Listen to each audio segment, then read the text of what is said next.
They say, walk a mile in my shoes. Well, Kenyans are past walking. We are now throwing shoes at our leaders. Is it because leaders cannot walk a mile in our shoes? But why would anyone want to throw a shoe at their leader?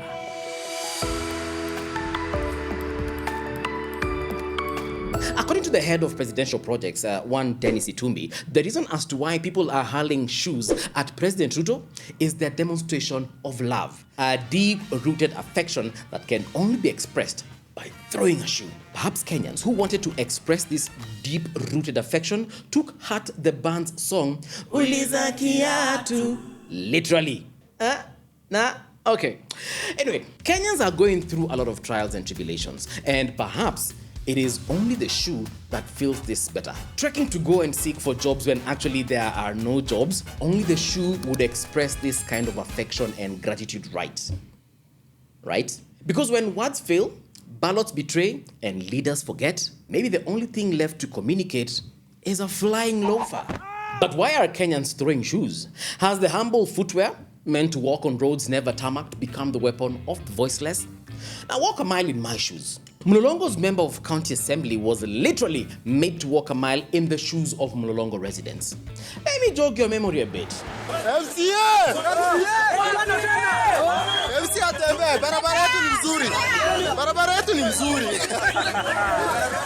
Now, they had to show their love for the MCA by having him walk on the water. I'm not sure the miles he had to walk, but one thing I'm sure, he felt the love of the people who had some good sense of humor along the way. Back to throwing shoes. People know very well that you don't hurt people you love. A stone once thrown at Goliath by David, according to the good book, really hurt Goliath. So careful not to hurt their loved leaders, people are throwing shoes. Perhaps socks would be better, but there is a disadvantage because a sock is less likely to reach the target. Now that was disappointing, wasn't it? The lover showing love by throwing the sock would be disappointed to miss the target. The lovee, who is supposed to feel loved by being hit, also misses the opportunity. So throwing a sock is not the best thing to hit someone to show them your love. Why a shoe? A shoe is very symbolic. There is the element of distance, time, and ability. A shoe throw away is considerably near. Someone who is a shoe throw away from solving your problems has the ability and time to solve your problems. The politician is quite close to solving your problems, but the question is, does he solve them? So he is a shoe throw away from solving your problems, but he doesn't quite solve them. Now let's explore this video up close and hear what the context was. Nyinyi ni wakulima wa maana sana sehemu hii. Tulisema kwanza tupunguze gharama ya Ngoja. Tulisema tupunguze gharama ya mbolea. The Russians gave us tons of fertilizers. So the issue of fertilizers was a shoe throw away from being solved. The same fertilizers are now to be sold to us. Now, President Ruto is not the first and perhaps won't be the last to have a shoe hurled at him. Shoe throwers are talented differently. There are those who are skilled enough to even get time to throw two shoes, the entire pair. Now, let's take a flight to Baghdad.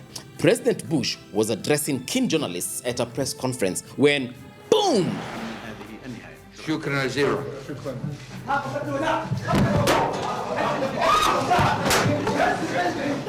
According to the throw of the shoe, each shoe came with a piece of message. The first shoe, he said, was a kiss from the Iraqi people. The second shoe, he said, was for the orphans and widows in Iraq. What does this tell you?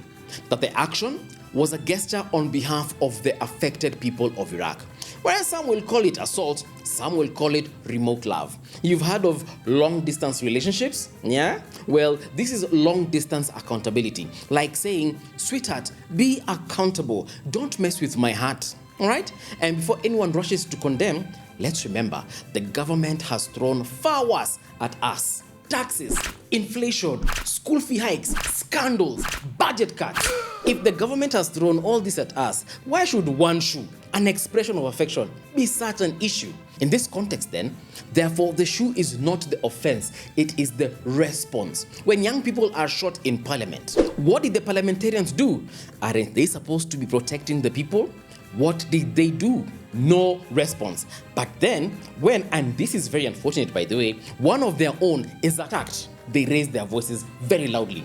What do you expect people to do? Pray? Of course not. They throw shoes. Why? What are these underlying issues? Now, the BBC just released a documentary titled Blood Parliament. Here is one representative's take.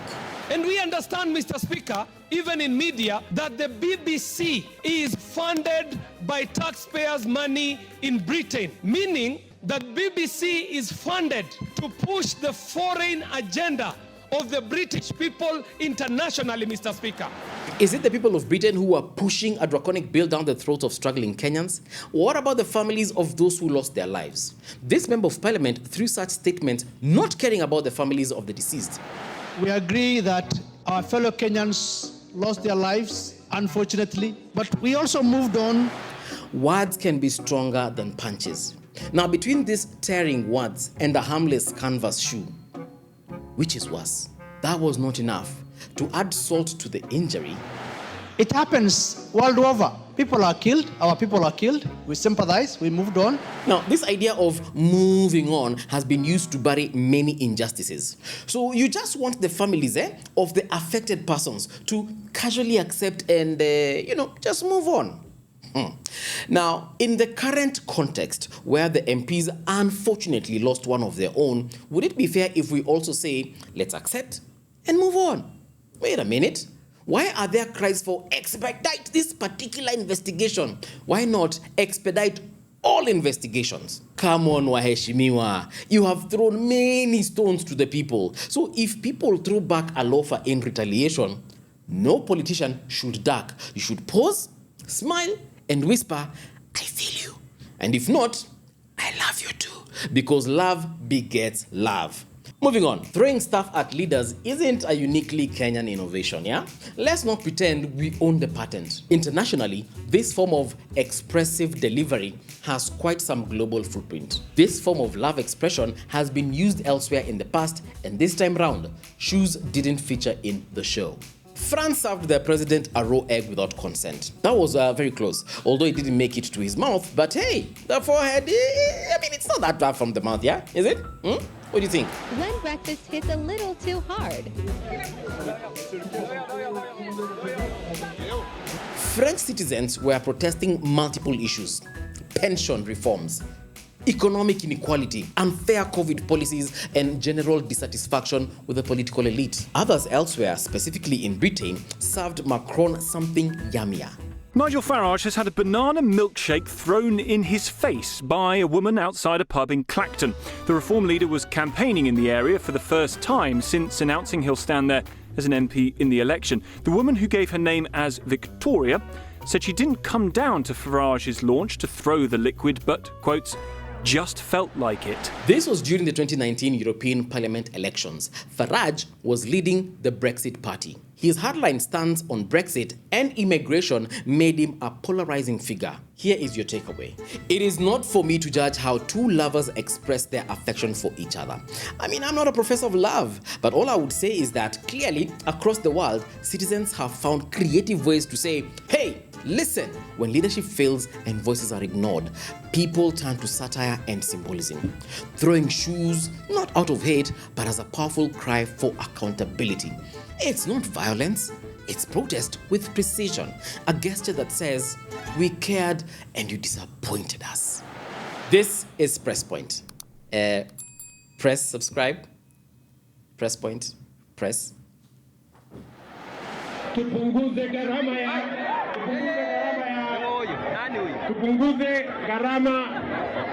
Ngojea.